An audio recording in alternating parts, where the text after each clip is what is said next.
హనోక్ దేవునితో నడిచిన మనిషి. అసలు ఈ హనోక్ ఎవరు? హనోక్ బైబిల్లో చాలా ప్రత్యేకమైన వ్యక్తి. అతని జీవితం గురించి వచనాలు చాలా తక్కువగా ఉన్నా అతని నడవడి దేవునికి అత్యంత ఇష్టమైనది. హనోక్ వంశావళి ఏమిటంటే అతను ఆదాము వంశంలో 7వ తరంలోని వాడు. హనోక్ తండ్రి యారెదు, కొడుకు మెతూసెల. ఇతను అతి దీర్ఘాయుష్కుడు. ఆదికాండము 5వ అధ్యాయం 18 నుండి 24 వరకు ఇలా వ్రాయబడి ఉంది. హనోక్ దేవునితో నడిచెను అంటే ఏమిటి? ఇది సాధారణంగా నడవడం కాదు.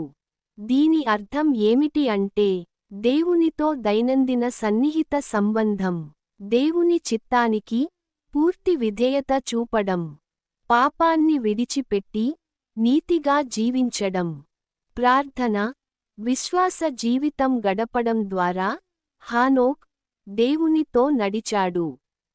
ఆదికాండము 5వ అధ్యాయం 24వ వచనంలో ఇలా ఉంది.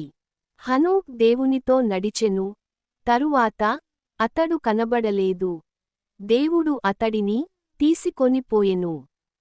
హనోక్ మరణాన్ని చూడని మనిషి. సాధారణంగా ప్రతి మనిషి గురించి బైబిల్ చెప్తుంది, తర్వాత అతడు మరణించాడు అని. కాని హనోక్ విషయంలో మాత్రం మరణం లేదు. దేవుడు అతడిని నేరుగా తన దగ్గరకు తీసుకున్నాడు. ఇది హనోక్ దేవునికి ఎంతగా ప్రీతిపాత్రుడో చూపిస్తుంది.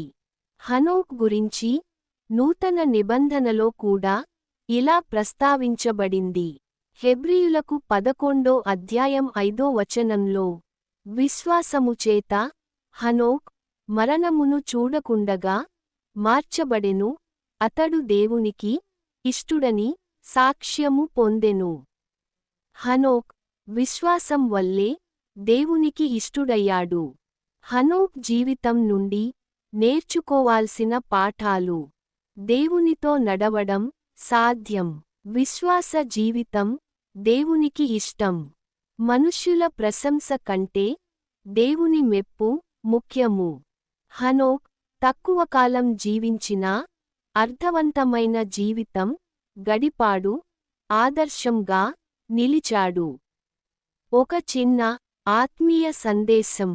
దేవునితో నడిచే వ్యక్తిని దేవుడు ప్రేమిస్తాడు, ఘనపరుస్తాడు.